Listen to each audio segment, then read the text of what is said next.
அப்பொழுது குஷ்டரோகி ஒருவன் வந்து அவரை பணிந்து, ஆண்டவரே, உமக்கு சித்தமானால் என்னை சுத்தமாக்க உம்மால் ஆகும் என்றான்.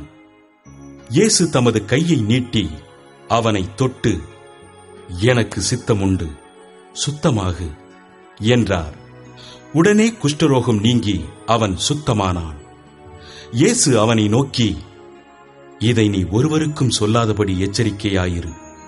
ஆயினும் அவர்களுக்கு சாட்சியாக நீ போய் ஆசாரியனுக்கு உன்னை காண்பித்து மோசே கட்டளையிட்ட காணிக்கையை செலுத்து என்றார். இயேசு கப்பர்நகூமில் பிரவேசித்த போது 100க்கு அதிபதி ஒருவன் அவரிடத்தில் வந்து, ஆண்டவரே, என் வேலைக்காரன் வீட்டிலே திமிர்வாதமாய் கிடந்து கொடிய வேதனைப்படுகிறான் என்று அவரை வேண்டிக் கொண்டான். அதற்கு இயேசு, நான் வந்து அவனை சொஸ்தமாக்குவேன் என்றார். 100க்கு அதிபதி பிரதியுத்தரமாக, ஆண்டவரே, நீர் என் வீட்டுக்குள் பிரவேசிக்க நான் பாத்திரன் அல்ல.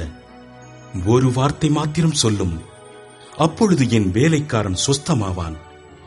நான் அதிகாரத்துக்கு கீழ்ப்பட்டவனாயிருந்தும் எனக்கு கீழ்ப்பட்டிருக்கிற சேவகரும் உண்டு. நான் ஒருவனை போவென்றால் போகிறான், மற்றொருவனை வாவென்றால் வருகிறான். என் வேலைக்காரனை இதை செய்யென்றால் செய்கிறான் என்றான்.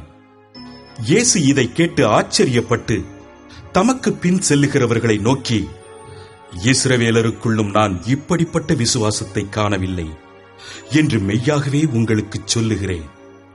அநேகர் கிழக்கிலும் மேற்கிலும் இருந்து வந்து பரலோக ராஜ்யத்தில் ஆபிரகாம், ஈசாக்கு, யாக்கோபு என்பவர்களோட பந்தியிருப்பார்கள். ராஜ்யத்தின் புத்திரரோ புறம்பான இருளிலே தள்ளப்படுவார்கள்.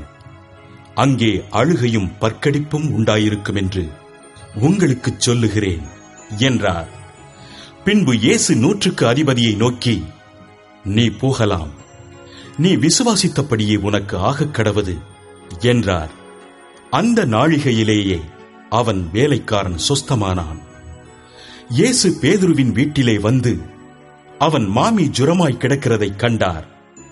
அவர் அவள் கையை தொட்டவுடனே ஜுரம் அவளை விட்டு நீங்கிற்று.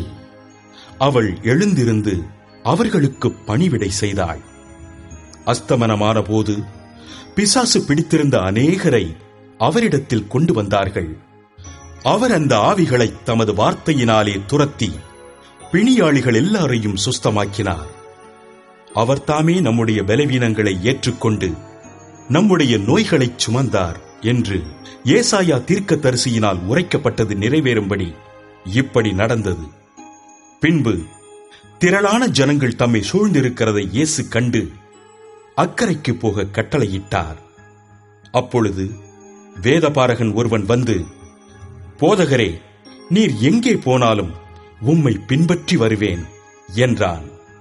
அதற்கு இயேசு, நரிகளுக்கு குழிகளும் ஆகாயத்து பறவைகளுக்கு கூடுகளும் உண்டு, மனுஷகுமாரனுக்கோ தலை சாய்க்க இடமில்லை என்றார். அவருடைய சீஷர்களில் வேறொருவன் அவரை நோக்கி, ஆண்டவரே, முன்பு நான் போய் என் தகப்பனை அடக்கம் பண்ண எனக்கு உத்தரவு கொடுக்க வேண்டும் என்றான். அதற்கு இயேசு, மரித்தோர் தங்கள் மரித்தோரை அடக்கம் பண்ணட்டும், நீ என்னை பின்பற்றி வா என்றார். அவர் படவில் ஏறின போது அவருடைய சீஷர்கள் அவருக்கு பின் சென்று ஏறினார்கள். அப்பொழுது படவு அலைகளினால் மூடப்படத்தக்கதாய் கடலில் பெருங்காற்று உண்டாயிற்று. அவரோ நித்திரையாயிருந்தார்.